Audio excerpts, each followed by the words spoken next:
People have very busy lives these days, working extra hard to keep roofs over their heads and food on their tables. Those are the lucky ones, or so we're led to believe. Life in this particular dog-eat-dog system can be stressful. We have been trained by behavioral experts to live our lives as expendable cogs, upholding a cruel and vindictive machine, all for the benefit of a dominant minority of ruthless, elitist criminals, at or near the top of the pyramid.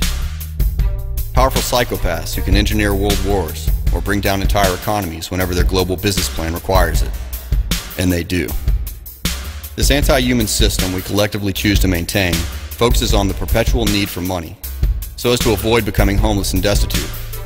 Rather than working for humanity and focusing on the ability of human beings to work together for the benefit of all, great or small, it also tolerates the kind of doublethink foreseen by George Orwell, whereby liars and criminals in government can ignore public opinion and keep secrets for the sake of national security, apparently, while making outrageous claims about openness and honesty, and patting themselves on the back for the wonderful service they are doing humanity by exporting democracy to the Middle East. And we ain't seen nothing yet. The New World Order that we see unfolding used to be merely hinted at by the various strategically positioned frontmen and women.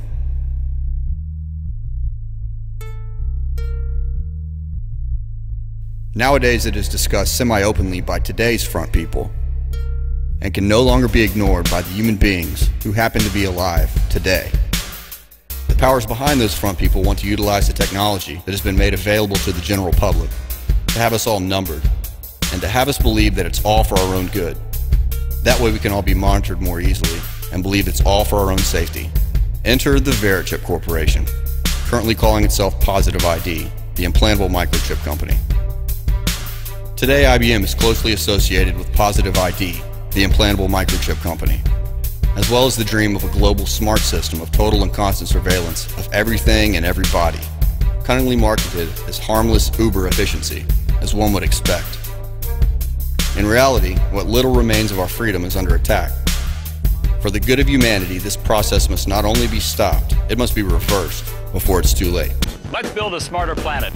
The right to privacy, for example, and everything that goes with it, is slowly disappearing down the memory hole, aided by the social conditioning provided by incomprehensibly popular reality television programs, in which fame-hungry members of the public and/or ailing celebrities are continuously filmed being pointless in exchange for their 15 minutes of synthetic fame.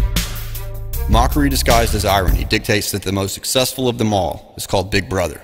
What else? The all-seeing eye is of course present in the form of a logo, not only in the program itself, but also of the production company, End 'em All, keeping an eye on the end of them all. Interestingly, the contestants on the Spanish version of Big Brother were called on to promote the introduction of the VIP Microchip at the Barcelona Baja Beach Club in March of 2004. The idea is that once you agree to have a microchip implanted in your arm, you can access the VIP area. And never again will you be dragged down to the level of having to deal with the monstrous inconvenience of carrying money around, or a credit card. People, nay, VIPs, can choose to pay for their drinks with implanted chips instead. Presumably this opportunity is available to everyone, both small and great, rich and poor, free and bond. There's another Baja Beach Club in Rotterdam, Holland, playing the same fiddle. Managing Director Joe Van Galen sees no problem at all. He believes that in 20 years' time, it will be normal to be chipped at birth. It seems that many people are more interested in the latest gadget or fashion accessory than their rights and their freedom. Too many of us simply don't think about rights, as long as we can be left alone to get on with our lives. But therein lies the problem. This vision of the architects of the New World Order doesn't involve leaving us alone to get on with our lives. It's about dictating to us what is no longer permissible, how we will be allowed to live our lives, and eventually, whether we will be allowed to live our lives. You must all know half a dozen people at least who are no use in this world, who are more trouble than they are worth. Just put him there and say, "Sir or Madam, now will you be kind enough to justify your existence?" If you can't justify your existence, if you're not pulling your weight in the social boat, if you're not producing as much as you consume, or perhaps a little more, then clearly we cannot use the big organization of our society for the purpose of keeping you alive, because your life does not benefit us and it can't be of very much use to yourself. The right to walk around without a microchip implant seems pretty safe right now. But would that still be the case if people without implants somehow came to be in the minority? Or if the infrastructure of the entire planet ever came to be based on the assumption that people do have an implant? Indeed, that seems to be the direction in which Kevin Haggerty, writing for the Toronto Star, sees the system moving. In an article released in December of 2006, Haggerty explained how he believes the microchipping agenda will unfold, predicting a number of interesting scenarios, one of which was that having a chip will be a precondition for engaging in the main dynamics of modern life, such as shopping, voting, and driving. It would be prudent to introduce preventative legislation worldwide, to avoid ever being obligated to accept a microchip. Human beings certainly have a moral right to not be chipped like animals. It's up to us to ensure that we have a legal right as well, and to insist that it stays that way, for all time. And maybe we also need to think about other ways in which people could be caused to take a microchip implant, other than by a legal requirement. Verichip Corporation has been known to be less than honest in its relatively short history. But CEO Scott Silverman dabbled in a bit of truth in the following exchange from an appearance on NBC News. You hear the sound in the background, people saying, "Big brother, too much information, a little scary." How do you respond to that? Well, you know, it's interesting. I used to get that question a lot 2 years ago. Today, we've gotten it a lot less. In fact, the Attorney General of Mexico and some of his staff have received this chip for security purposes. And when the acceptance rate of the product goes up significantly like it has, some of the privacy concerns go down. But to answer your question directly, Lester, what most people are concerned with is the invasiveness of this, that it goes in your body. And as we know with pacemakers and other medical devices, that when people accept it for its applications and for its ability is when it'll work its way into society. It won't be tomorrow, it won't be next week, but 2, 3, 5 years from now, slowly but surely it'll work its way into the mainstream. In this fine-tuned performance, Silverman is talking about gradualism. He is revealing a strategy of long-term thinking based upon achieving the gradual normalization of what at first appears, correctly, to be a diabolical attempt to reduce each and every human being to a component in a massive human inventory, a mere vessel for the Verichip to be used in conjunction with an anti-global smart system of Nazi war crime facilitators, IBM. The bad news is that the process of slowly but surely working its way into the mainstream took a big step recently, as the implantable chips were marketed as a one-size-fits-all solution to a hypothetical problem involving some sort of inability to access medical information without a microchip implant. HealthLink is always with you when every second counts in the emergency room,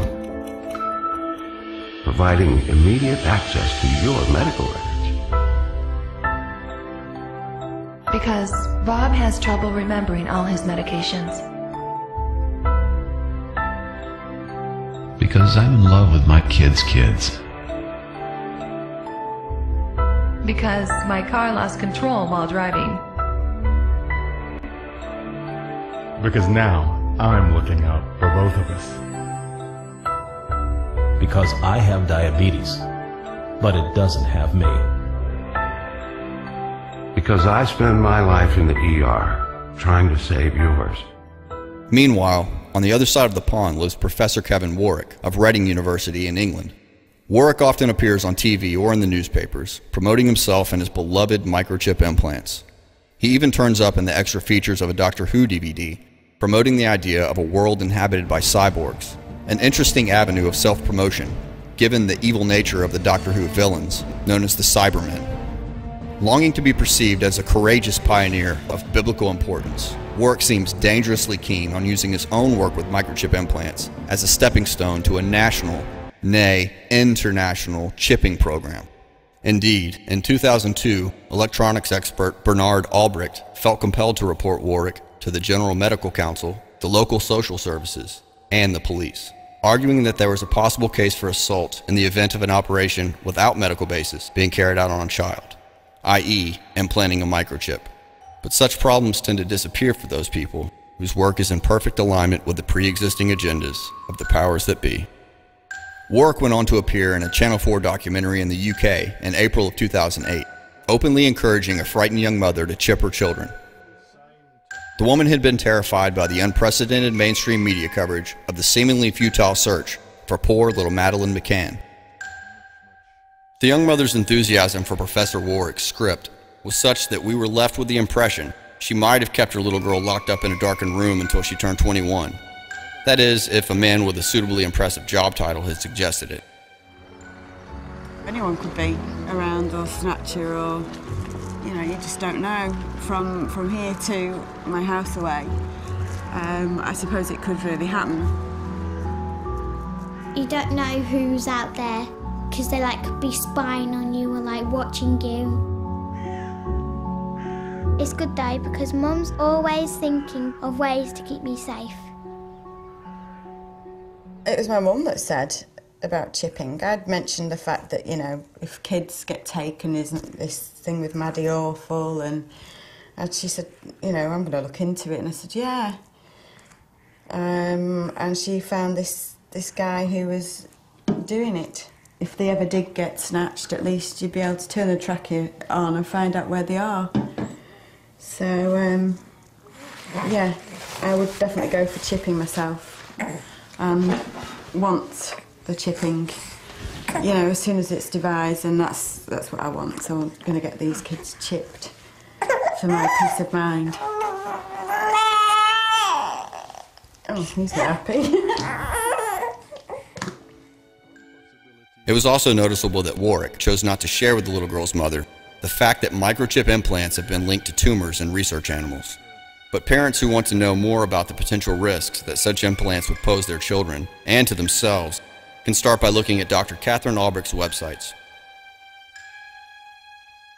Now, this is a slide from an industry consortium called the Auto ID Center that wants to promote the use of these tiny tracking devices, the RFID tags, for a variety of different reasons. Perhaps the most disturbing of them, in addition to counting humans, would be to count and number every item on the planet and use it to replace the barcode. So physical items could actually be identified and numbered and linked from a distance and tracked. Now, one of the things on this slide that they talk about is it would take 23 bits, that's the numerical information it would have to contain in that tiny speck of dust-sized chip to number every automobile on the planet. It would take 29 bits, or zeros and ones, a string of 29 zeros and ones, to number all the computers.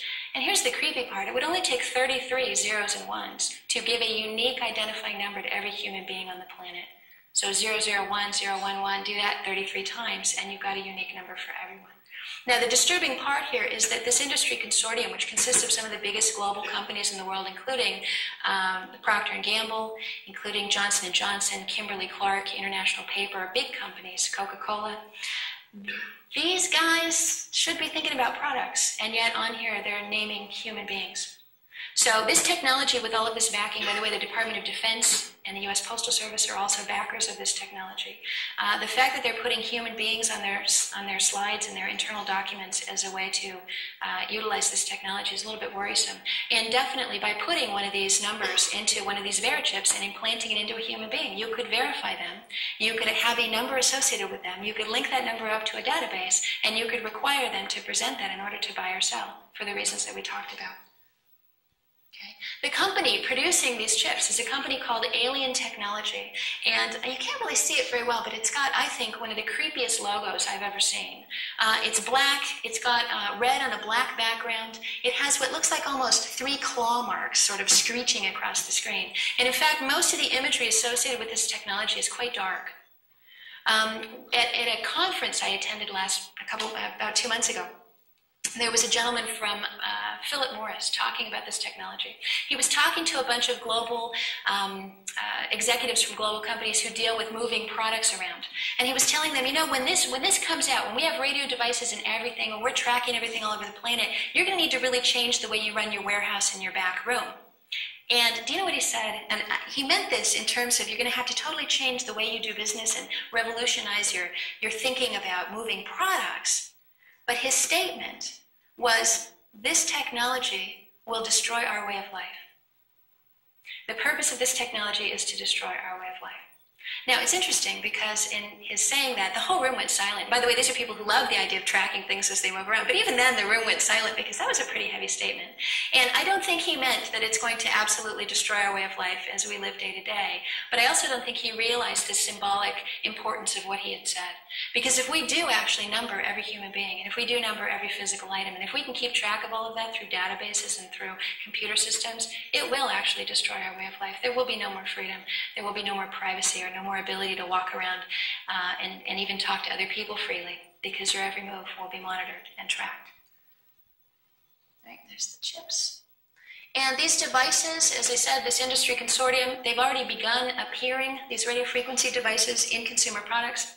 What you're seeing here is a package of Gillette razor blades that's been equipped with one of these unique numbers, making it trackable from a distance. The purpose here was shoplifting prevention, but ultimately they want to put one of these on every physical item that we buy, meaning that not only would you be identifying yourself with your chip as you made your purchase, but all of the things you bought would also be identified with you, linked in a database. And in essence, it would make it difficult in a world where, let's say, there is the mark of the beast, and you've got a brother-in-law who is maybe willing to take the mark of the beast and give you the stuff that he buys so you can survive. In a world like that, if he bought a shirt, paid for it with his mark, and then handed it to you, that shirt could be tracked at a distance. It could be identified as you walk through a doorway, and they could say, hey, wait a minute, you're not Joe Schmo. You don't have the chip in you know, this. In fact, now we've identified you as being the guy who's in trouble for not taking the chip, and now we're going to scan everything you're wearing, and we'll know where you got it, and we'll know who your accomplices were who helped you obtain these items.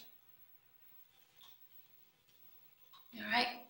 Now, one of the things that's going to have to happen globally, in addition to identifying everyone, linking everyone with the satellites and the database and the number of payment systems, getting everybody using credit cards away from cash and getting everyone to identify themselves, is have it be universal and standardized. And there is a massive push right now in industry and in retail to do that. It's called oneness.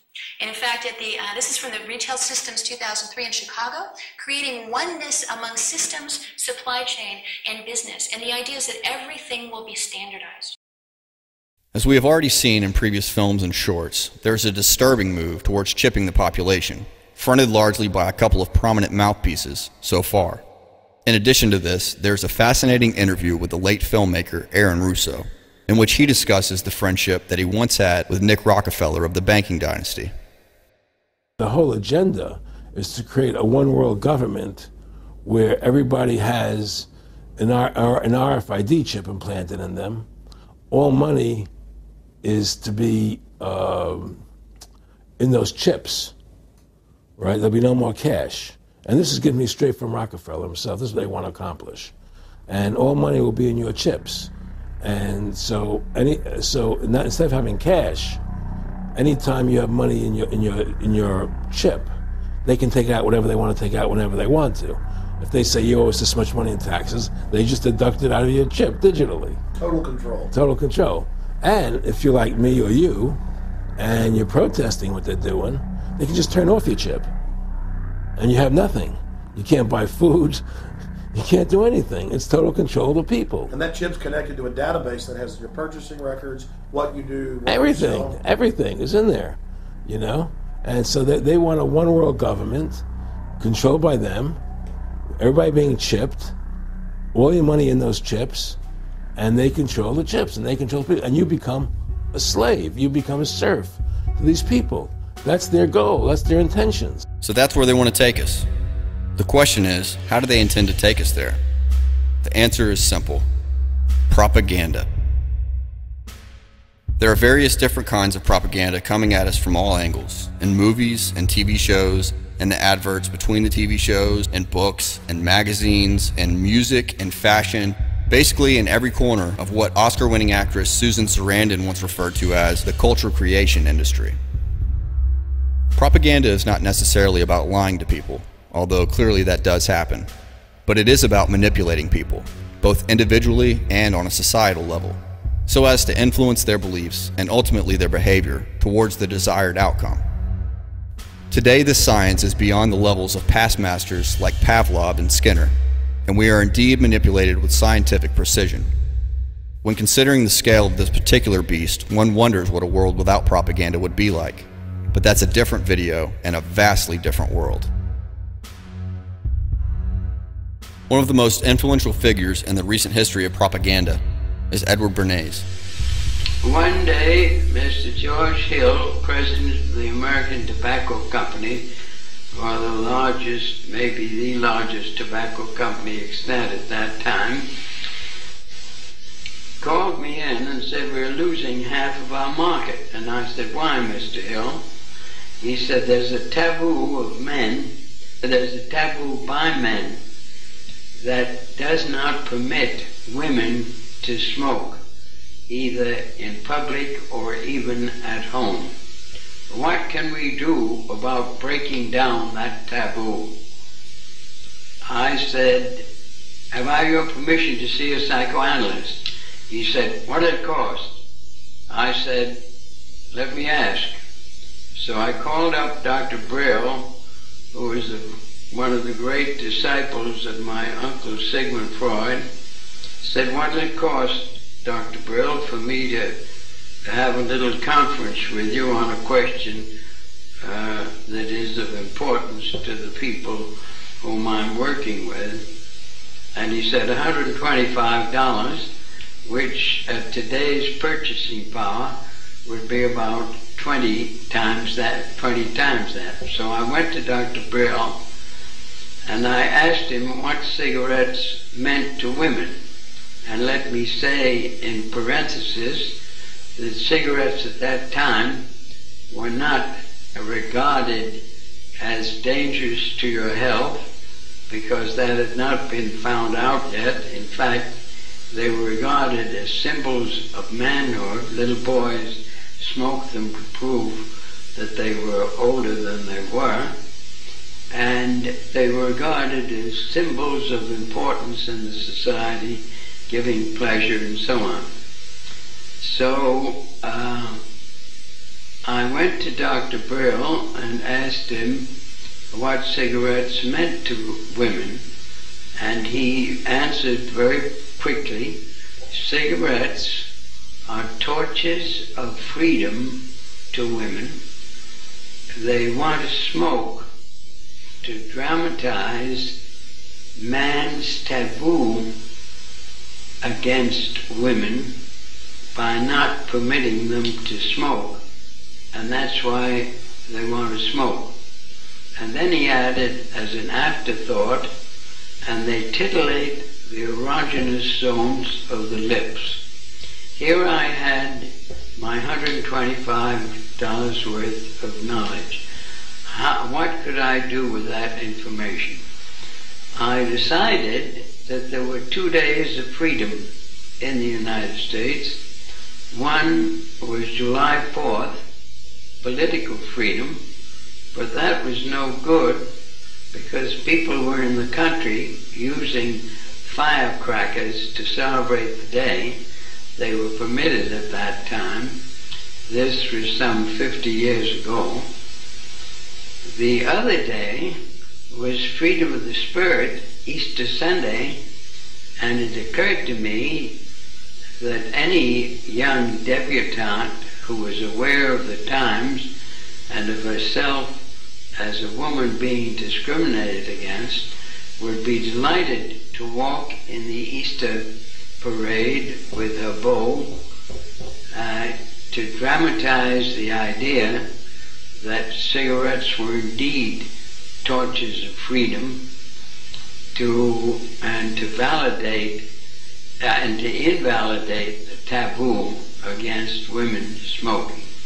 So I called up a debutante friend of mine, asked her to get another friend and 2 young men whom they liked, and I also instructed them on how to give information about what they did to the newsreels, weekly newsreels, to the newspapers, to the 3 important press associations, the AP, the United Press, and International News Service, and to walk from 34th Street to 57th and back and forth, lighting torches of freedom to protest man's inhumanity to women by a taboo against smoking. Next morning, there wasn't a newspaper in the United States, even the New York Times had a front page story, debutantes light torches of freedom to protest man's inhumanity to women by a taboo against smoking, lighting cigarettes in their walk.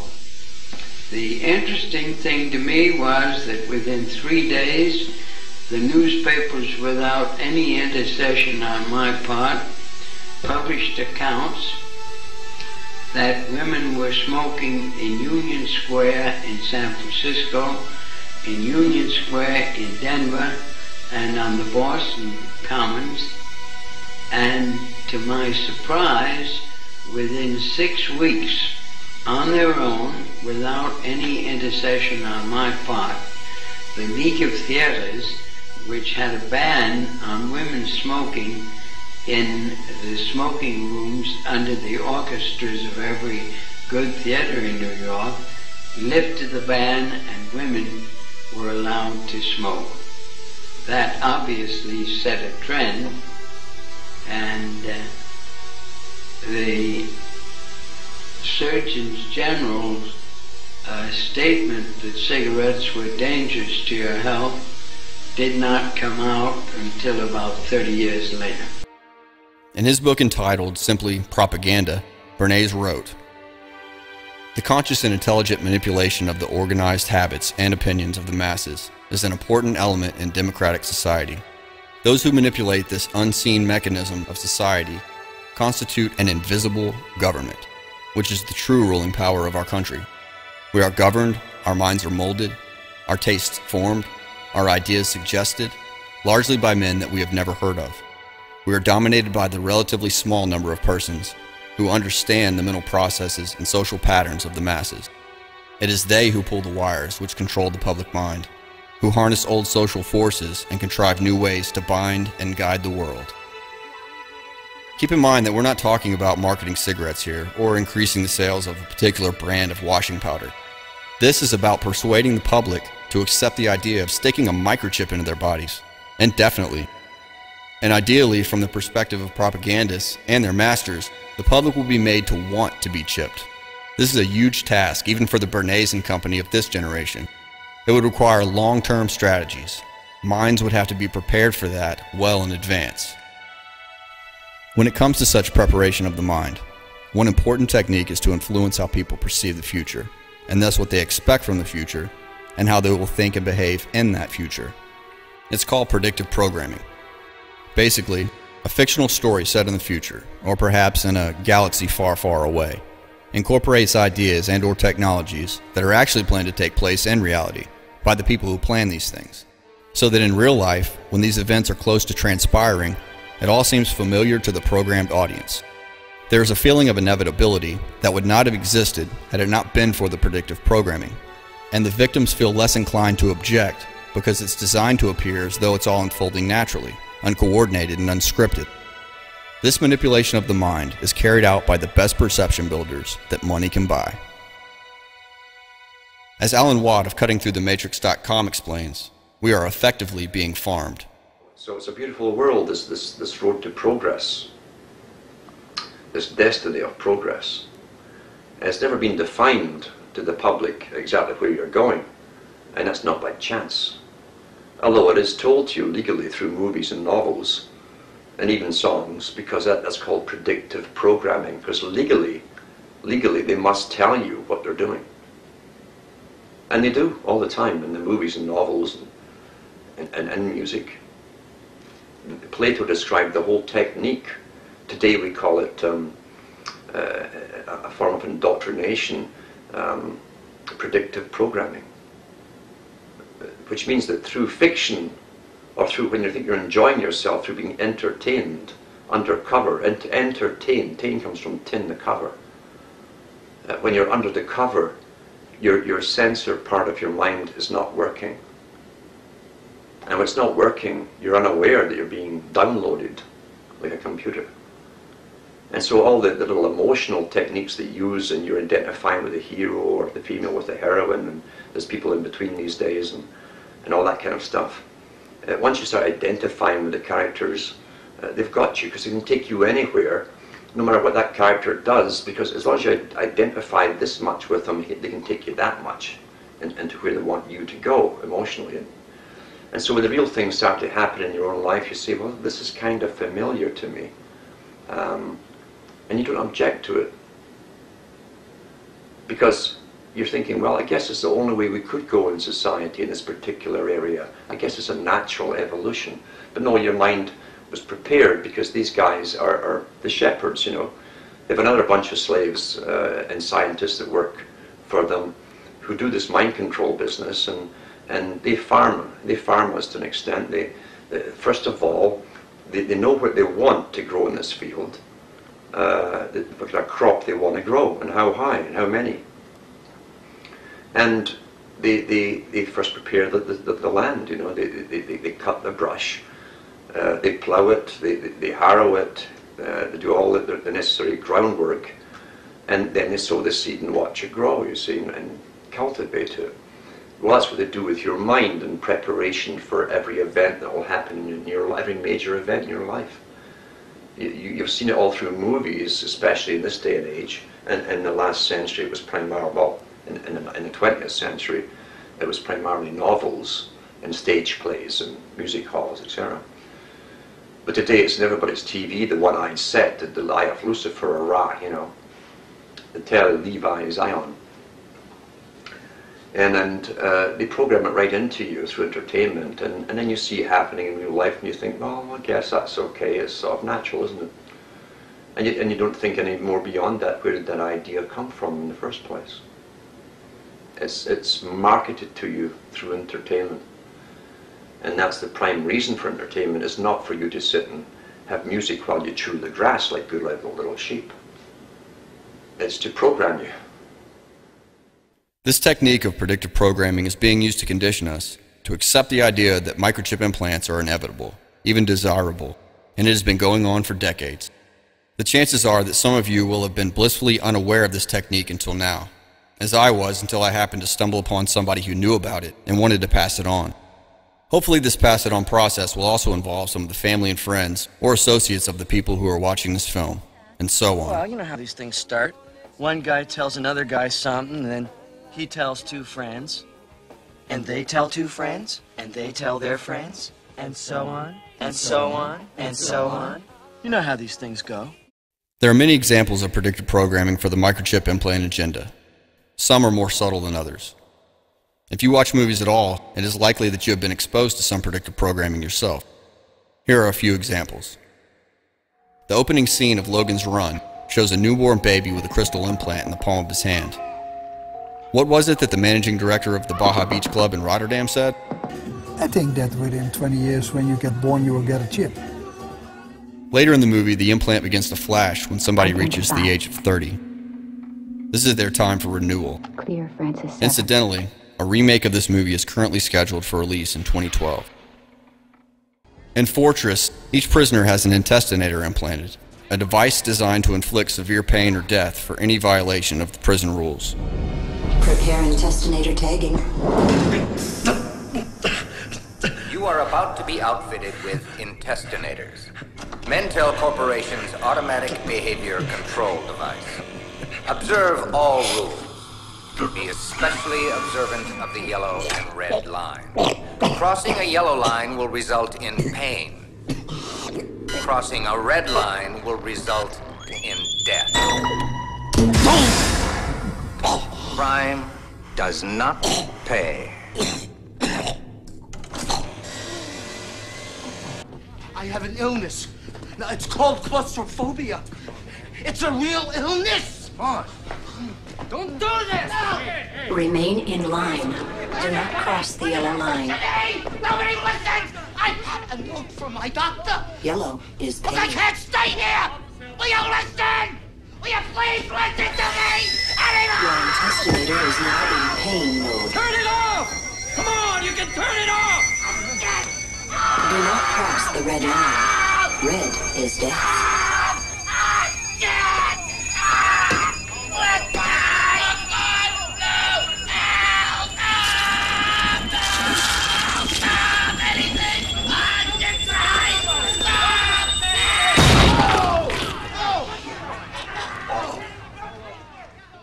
An article from May 2009 carrying the headline, "Saudi Killer Chip Implant Would Track Eliminate Undesirables," suggests that the intestinator has arrived.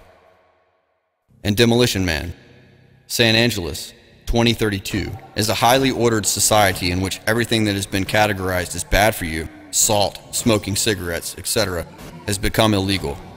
You got the salt over there, Bob? Salt is not good for you, hence it is illegal.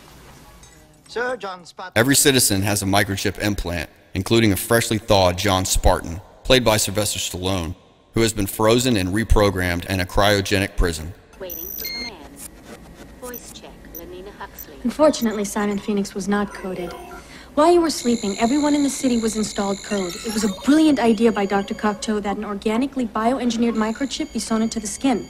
Sensors all over the city can zero in on anyone at any time. I can't even conceive a visual of what you police officers did before it was developed. We work for a living. This fascist crap makes me want to puke. What do you think you're scratching, caveman? You really think we'd let you go without control? Your code was implanted the second you thawed. Why don't you just shove a leash up my ass? No matter how Viking you are. There are various references to Huxley's Brave New World in this movie, which was published 100 years before the year in which the movie is set. That's a brave new world. Sorry, you gotta go.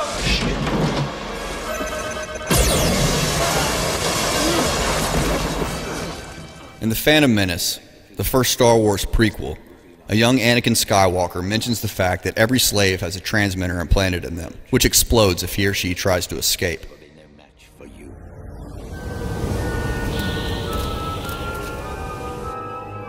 All slaves have a transmitter placed inside their body somewhere. I've been working on a scanner to try and locate mine. Any attempt to escape. And they blow you up. Boom! Ha, word! I can't believe there's still slavery in the galaxy. The Republic's anti-slavery laws are... The Republic doesn't exist out here. We must survive on our own. Given that Star Wars is one of the most popular movies ever made, and that The Phantom Menace was released 16 years after the third installment, Return of the Jedi, this may well have been the most eagerly anticipated movie in the history of cinema. The words of a young Darth Vader must have seeped into the subconscious minds of millions upon millions of persons. In The Matrix, Agent Smith releases a bug that wriggles its way into Neo's body.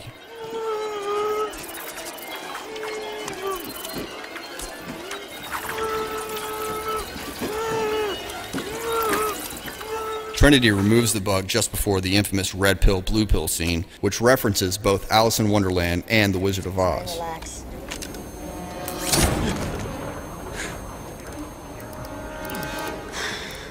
Come on. Come on. It's on the move. You're gonna lose it. No, I'm not. Clear.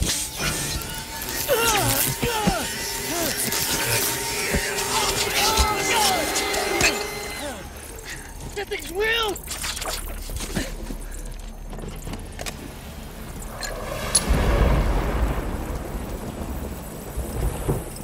The concept of living inside a computer-generated simulation could also be an example of predictive programming, which is not unique to The Matrix.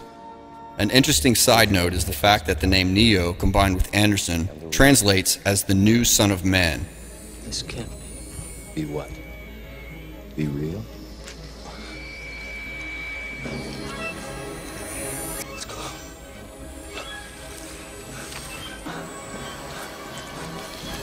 Now.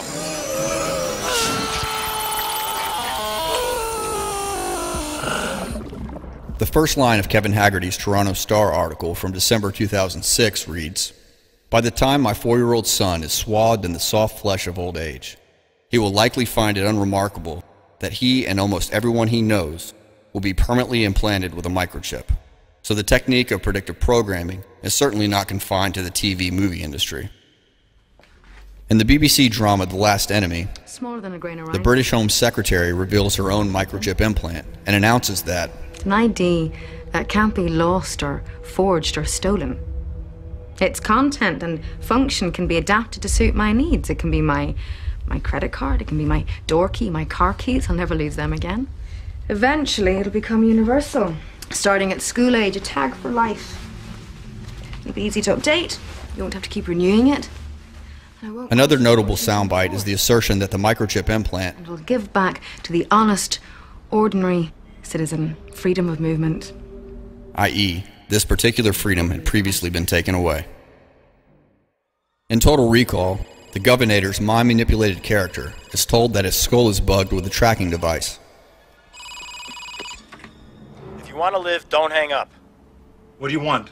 They've got you bugged. They'll be busting down your door in about 3 minutes unless you do exactly what I say.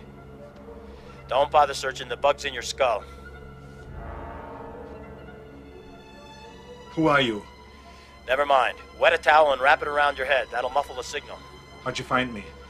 I'd advise you to hurry. This'll buy you some time. They won't be able to pinpoint you.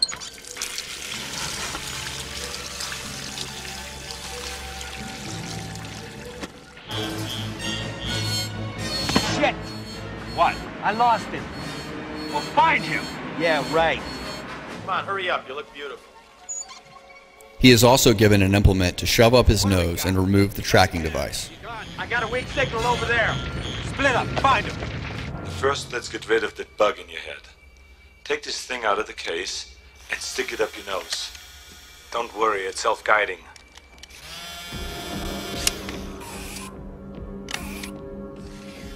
Just shove real hard.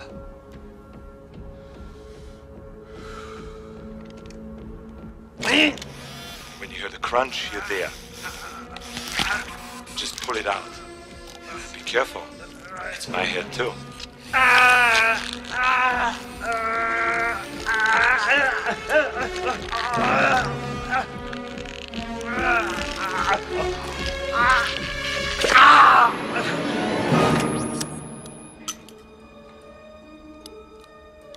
Futurama is an animated series created by Matt Groening, the creator of the worldwide smash hit animated TV series, The Simpsons. The name Futurama suggests that this series may even have been created with predictive programming specifically in mind. In the first episode, Fry is frozen in time and ends up in the year 2999. When he wakes up, he is expected to have a career chip implanted into his hand. The slogan, "You gotta do what you gotta do," is used to justify this totalitarian measure. And what horrors could this mindless slogan not be used to justify? As in the Nuremberg defense, I was just doing my job. Tough. Lots of people don't like their jobs, but we do them anyway. You gotta do what you gotta do. Now hold out your hand. I'm going to implant your career chip. It'll permanently label you as a delivery boy. Keep that thing away from me.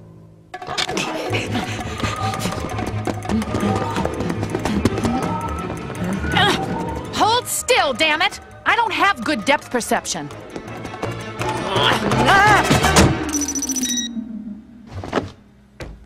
You've got to the count of 5 to let me out of here. 1. See you in 1,000 years.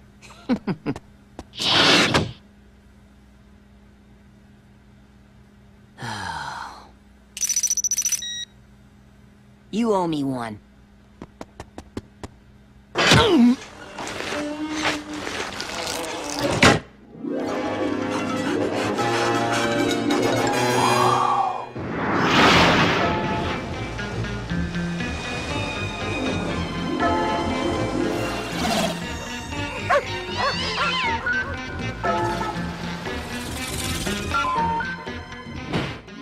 There have been numerous other examples of conditioning the public to accept the idea of microchip implants, and we can expect many more as the propaganda machine goes into overdrive in the very near future. Here are a few examples for which a future setting was not deemed necessary. In the animated comedy South Park, Bigger, Longer, and Uncut, Eric Cartman has a V-chip implanted in his head as a behavior modification device. How do they come up with these names? The chip gives him a painful electric shock whenever he swears. The V-chip, thanks to some sort of South Parkian malfunction, ultimately enables Cartman to save the world from Saddam Hussein and Satan. Wait a minute, this chip somehow knows if the child is swearing? It's just like a lie detector. You see, certain things happen to you when you swear, just like when you lie. The chip picks up on this and gives the subject a little prick. Patient B5, would you step out here, please? Patient B5 here has been fitted with the new V-chip. Oh, my head hurts. Don't worry about that. Now, I want you to say, doggy. Doggy. Notice that nothing happens. Now say Montana. Montana. Good. Now pillow. Pillow. All right. Now I want you to say horse. Go ahead, Eric. It's all right. Horse fuck.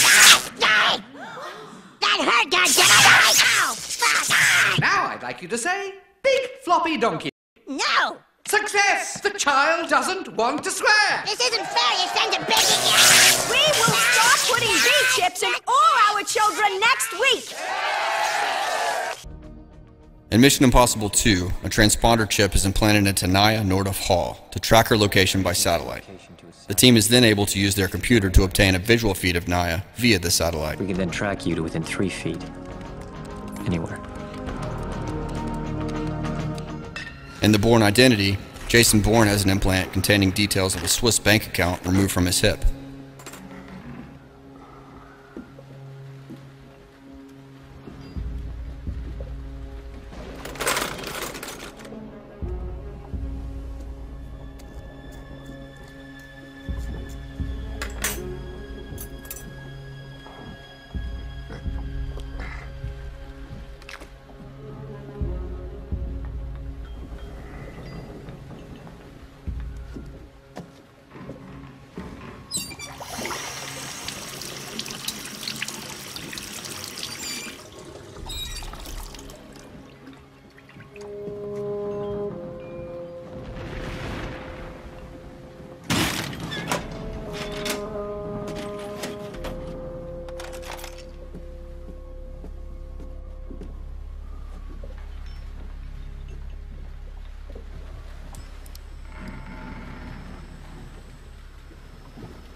What are you doing?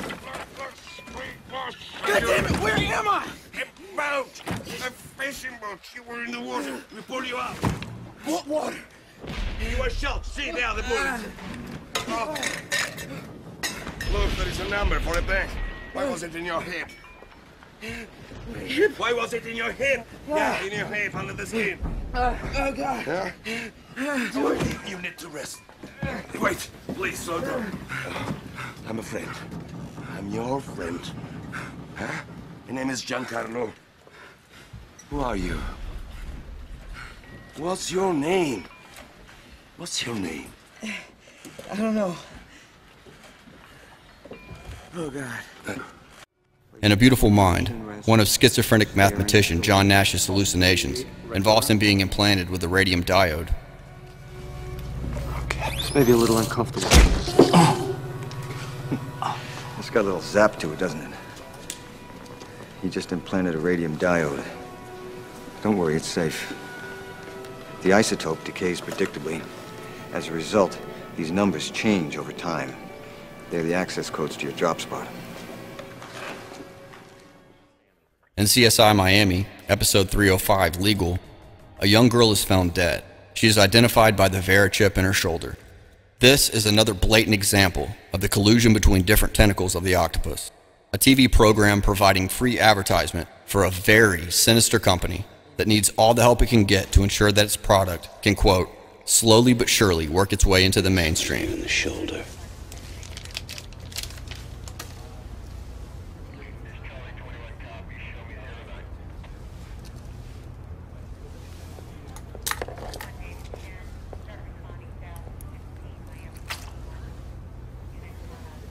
Implant of some sort. It's like a microchip. No, I know they put them in cars, even dogs. But this is a first for me. I don't think that's a tracking device, though, is it? Why else would you have a microchip implanted under your skin? They have their credit card numbers built into the chip. Chase Shaw, I own this club. You're kidding us, right? These girls were next to nothing. They have nowhere to put their credit cards, so they get them implanted. We zap them on the way in and collect the cover charge. Oh my goodness, that tickles.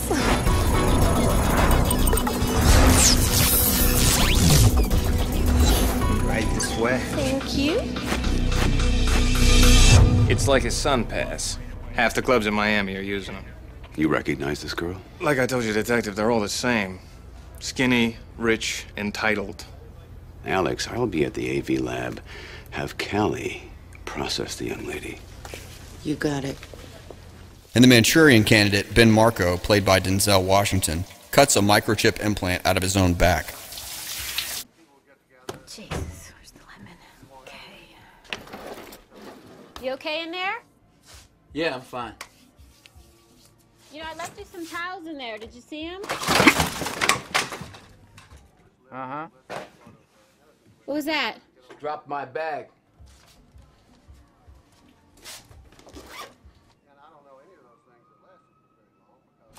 Ben? Are you okay in there? Earth to Ben. Yeah.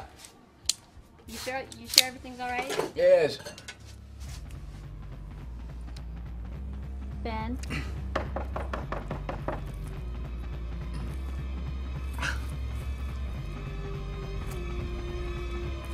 Ah.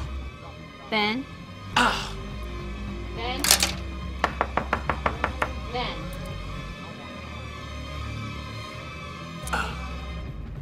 Ben?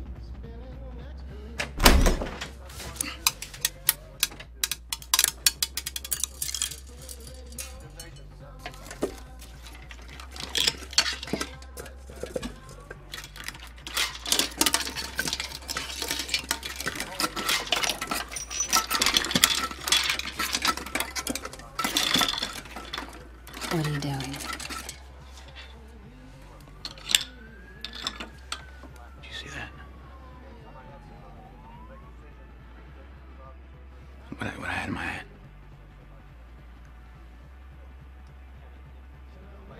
I wasn't hallucinating, Delp. I held it in my hand. That's what they all say, Marco. Some wicked shit got sprayed on you guys during Desert Storm. Besides all the depleted uranium, I mean. I personally know of a couple of rangers who swear that they see only in tertiary colors now. Del. And can pick up sports talk radio in their cortical block if they get too close to a COM-8 transformer. It's not Gulf War syndrome.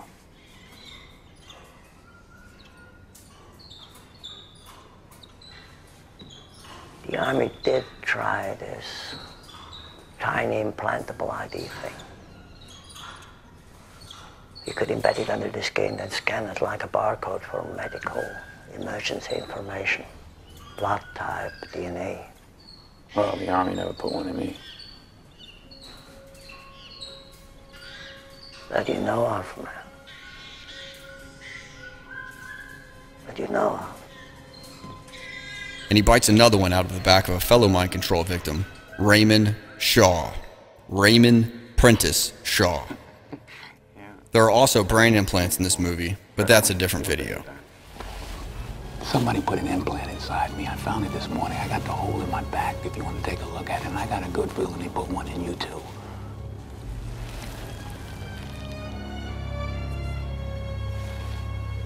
Nobody's put anything in me, Ben. Let's prove it. Why don't, we'll go get an X-ray. I want to be supportive of you. I do. But don't you think this could wait till after the election? Why? For what? For what? What are you scared of? I'm not afraid of anything. Then why don't we just prove it when we can find out? I think you should leave. I'm sorry, I really do. Listen, somebody got into our heads with big steel-toed boots, cable cutters, and a chainsaw, and they went to town. Neurons got exposed, and circuits got rewired. Our brain cells got obliterated, Raymond. Please. You need to get help, Ben. What are you doing?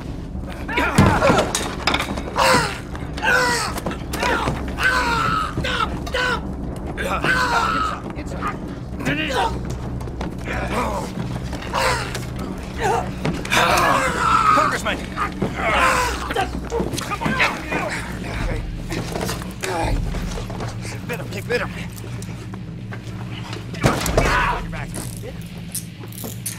Get him out of here. Get out of here.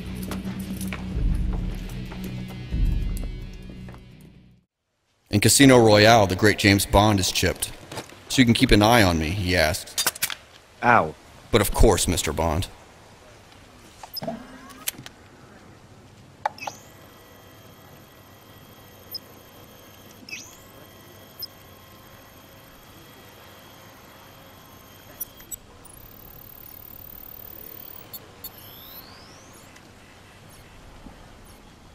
So you can keep an eye on me? Yes. Having built up an enormous worldwide following over the last 48 years and 22 movies, James Bond was an obvious trump card to play for the invisible government, mentioned earlier by the father of modern-day propaganda, Edward Bernays. The only surprise is that it took them so long. Thousands of people of all shapes and sizes, young and old, are crazy about James Bond, so to speak. And if being chipped is good enough for Mr. Shaken Not Stirred, then unfortunately it's probably good enough for some of his fans too. Even the Oscar-winning sensation Slumdog Millionaire casually slipped in a reference to the microchip implants, subtly associating them with an increase in intelligence, or at least an increased ability to answer questions in a general knowledge quiz by cheating. So, by wired up, mobile or a pager, a cuffing accomplice in the audience, or microchip under the skin? Huh?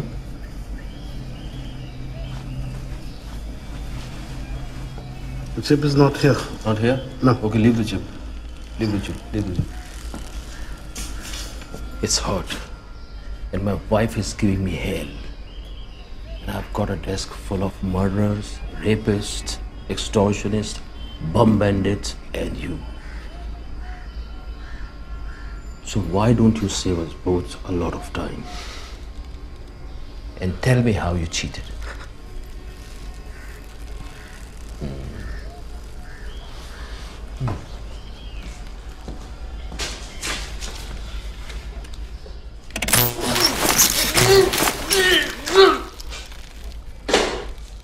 I'm done, sir.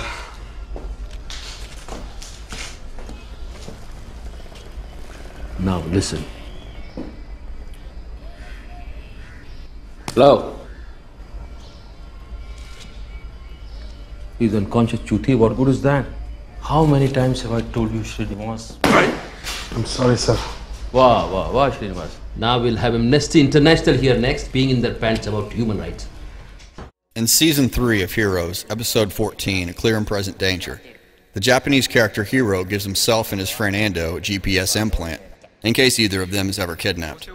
Coincidentally, Hiro was indeed kidnapped almost immediately. 俺にとって大切な人の名前。パスワード入力後、GPS 一色でお前の居場所を地球上どこでも追跡できるんだ。GPS 移植ってこれ。ああ！なんてことするんだよ。心配ないよ。俺も自分自身でやったから。1時間ぐらいしたら痛みが消える。お前気が狂ってるよ。いい加減にしろ。誰か他のスーパーヒーローを探してくれよ。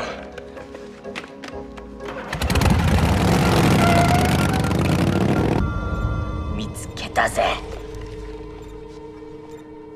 安藤、こちらヒーロー応答せよ。そこにいるのは分かってんだ。なんとか言ってくれ。注射したことは悪かった。謝る。でも絶対に後で感謝するって。保証する。いや、俺はしないね。ほら見ろ、動くじゃん。お前今どこ？お前に言われた通り悪と戦ってるよ。おお、動いた。お前と安藤サイクルを今見ている。お前は悪とは戦っていない。お前は今ストリップクラブにいる。お前力をナンプトラック1000のため使えよ。ランドサークルが女の子たちに人気なんだね。お前には使命があるんだ。乗るか？俺が前あったように力を世界のために使う義務、そして悪を見つけ次第滅ぼす。おい、何？ヒロ大丈夫か？ヒロどうした？ヒロ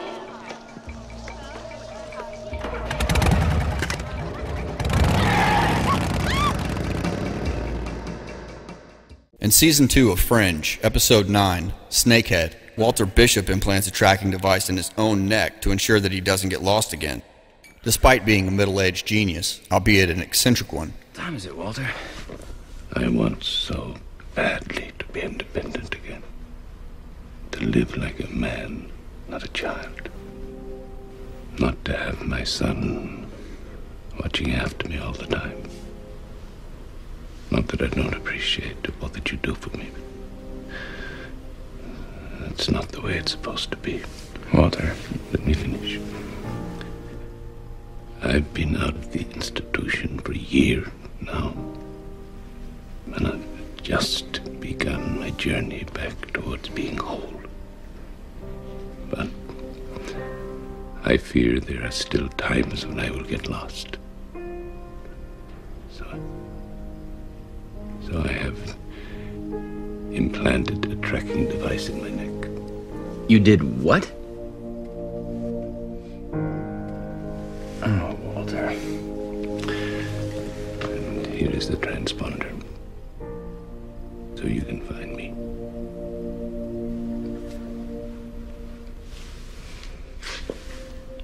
I should let you get back to sleep.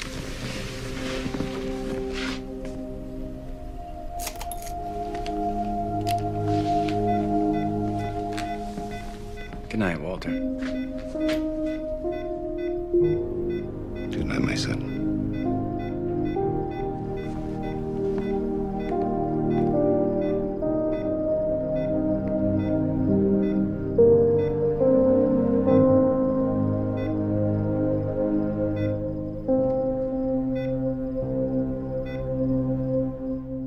As with J.J. Abrams' other hit TV program, Lost, after the end credits we hear and see the words, the name of the production company. In Terry Gilliam's Time Bandits, the character representing evil or the devil talks about gaining knowledge and becoming a god. He goes on to suggest that the microchip and the silicone revolution can and will be used for evil purposes. Yes. Are you unable to escape from this fortress?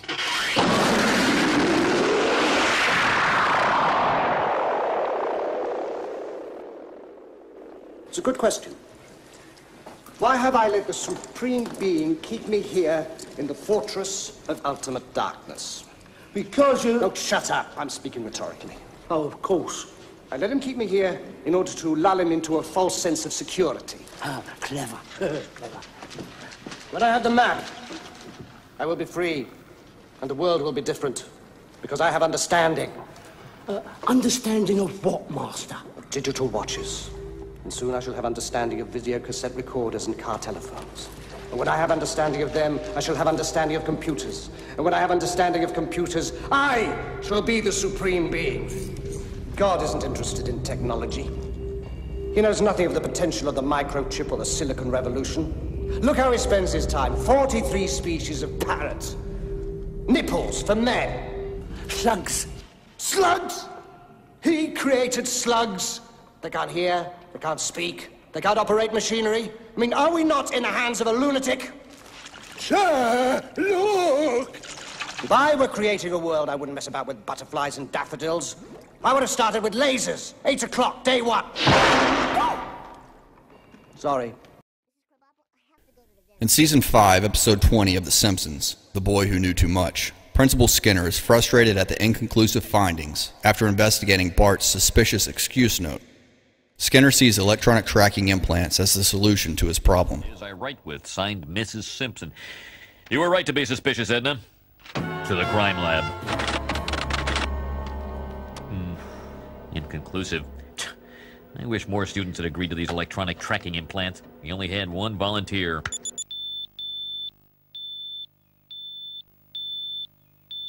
In Universal Soldier Regeneration, Commander Topov wants to guarantee the safety of himself and his men.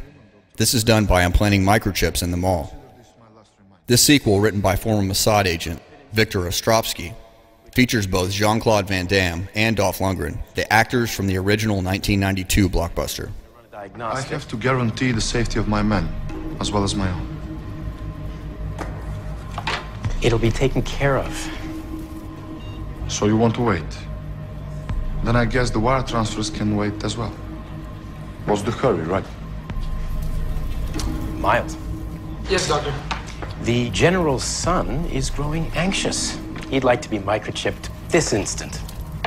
It can't possibly wait. I'm nobody's son anymore, Doctor. It is Commander Topov.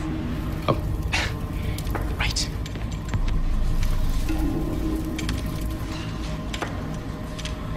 I've done it to myself. It does hurt a little bit now. Maybe for you. Failsafe is active, sir. Satisfied? No, my men. Fine. Round them up.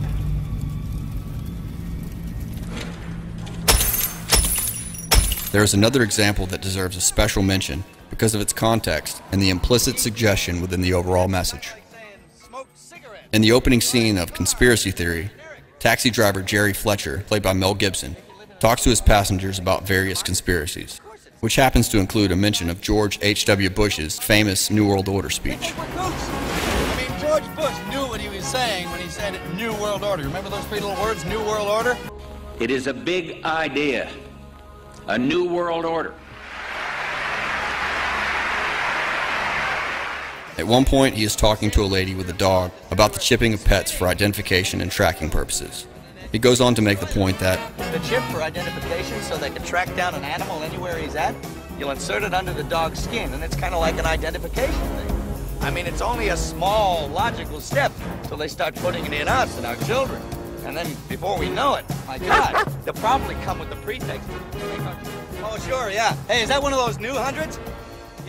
in the movie, Fletcher is made out to be a kook in a number of ways, despite the fact that he is actually a victim of a very real CIA mind control program called MKUltra. Perhaps the most obvious tactic used to make the lead character appear kooky is the title of the movie itself, a derogatory label repeatedly used by the media to describe and hence to ridicule any hypothesis which contradicts the authorized version of events, whether or not the authorized version has been proven to be false, and whether or not the alternative hypothesis is based on verifiable facts. This kind of manipulative propaganda technique betrays the actual purpose of the mainstream media. The term conspiracy theorist is also used by the professional shills, often as a synonym for someone who is either hopelessly naive or mentally ill or both, as though at some point in the recent past, organized large-scale conspiracies suddenly and inexplicably became impossible.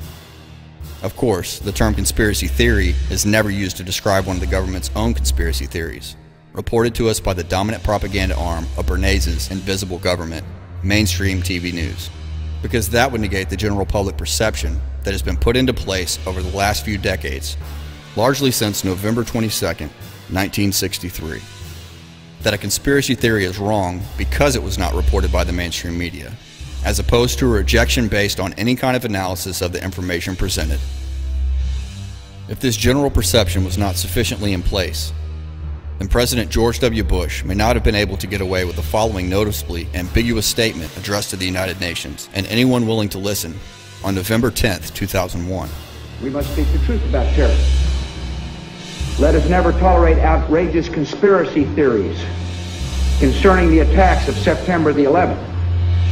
Malicious lies that attempt to shift the blame away from the terrorists themselves, away from the guilty. The list of examples of mind farming given here is not exhaustive. It does not include the various TV news items, for example, which are essentially advertisements disguised as pseudo-debates on behalf of the viewer or consumer. But there are enough to make the point. We are being propagandized to participate in a diabolical agenda. To say that this agenda does not have our best interest at heart could be the understatement of the millennium, even at this early stage. We can expect more of the same from an increasing number of sources, as the aforementioned invisible government attempts to persuade us, first, that being chipped is desirable, and then, normal. This would also increasingly imply that not to be chipped is to be abnormal, which can be unbearable for some. We have already seen a globally recognized hero being chipped, namely Bond, James Bond. It's only a matter of time until the non-fictional world of celebrity, if such a thing exists, gets involved. One endorsement from a David Beckham or a Beyonce, and or any of the other mega prostitutes out there, and being chipped will suddenly become cool, or perhaps double plus good. The power of celebrity nowadays is such that a lot of young people imitate the stars they have chosen to follow. Some fans of celebrities will dress like them, cut their hair like them, talk like them, and behave like them. It isn't difficult to predict that fans of certain celebrities could be nudged towards being chipped like them too. After all, there's no point in creating the collective insanity that is the cult of celebrity worship if you're not going to use the more reliable stars to spellbind their adoring public when called upon. The more people agree to be chipped, the more likely it is that the economic and technological infrastructure of the world will eventually operate on the assumption that citizens are chipped. At the time of writing, people can go to certain clubs and pay for things with an implanted chip, which is the first step. The obvious next step is simply a gradual increase in the number of places that accept this method of payment. And then we are potentially moving towards the troubling situation of only having the option of using an implanted chip to pay for goods and services. The introduction of a cashless society would clearly be another unwelcome milestone to look out for, and some recent articles from different countries suggest that it could be well on its way. We have all managed to land in a critical period in history, and our actions will affect the outcome. It can be easy to forget that all of us do actually have power, and we are constantly reminded that we have no say in the machinations of the New World Order. But we do.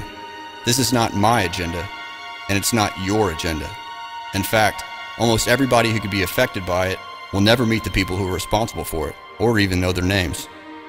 But to pull this agenda off, they need us to go along with it. The successful implementation of the Human Microchipping Agenda, like every other aspect of our increasingly apparent enslavement, necessitates the acquiescence of the majority. The powers that be need the people to comply. And legally speaking, silence connotes consent. We must not be silent. We have been handed the bread and circuses that surround us for the specific purpose of distracting us, and it's worked. We willingly give away our power, wasting our own energy being hypnotized by the TV, playing video games, watching sports, reading the latest bestseller, voluntarily giving our time away to be numbed and dumbed down. Imagine the effect of diverting just a fraction of a percent of the totality of the wasted energy worldwide into the fight for the freedom of all. Even the most diehard sports fan would be somewhat reluctant to put forward the argument that sports are more important than freedom. Every one of us has an individual voice to claim back and utilize. And when the people come together, united in a common cause, the collective voice can become an almighty roar that just keeps growing louder and louder. When that unified voice is loud enough, it cannot and will not be ignored, and we the people can become an unstoppable force. We have the power to make that happen. We have the power to help other people realize what's at stake here. We the people have the power to tap into the millions of man-hours that are wasted away every day of the year and to put it to use fighting for our freedom before it's too late. We have the power to demand freedom. We must use that power before it's too late. As political activist Mario Savio said, "There's a time when the operation of the machine becomes so odious, makes you so sick at heart, that you can't take part. You can't even passively take part. And you've got to put your bodies upon the gears and upon the wheels, upon the levers, upon all the apparatus, and you've got to make it stop. And you've got to indicate to the people who run it, to the people who own it, that unless you're free, the machine will be prevented from working at all." Perhaps later on we can look into who owns and runs the machine, and whether or not we as humans are willing to tolerate that particular arrangement. Until that time, we all have the power to insist that we the people will not be chipped.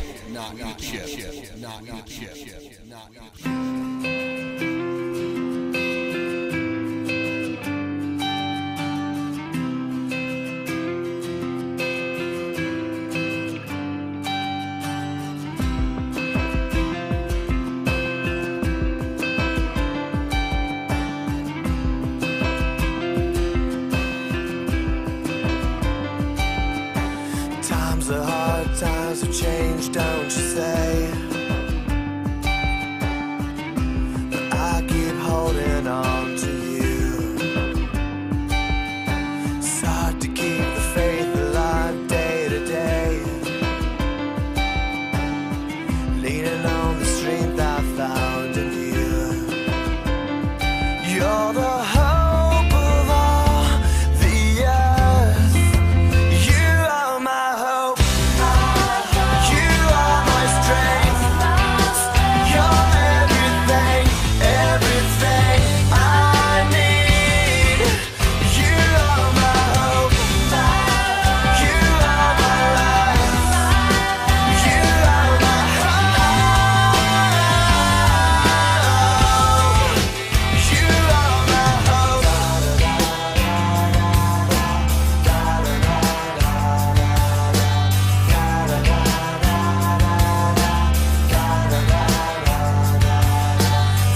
Beyond what I can see or comprehend, etching your return.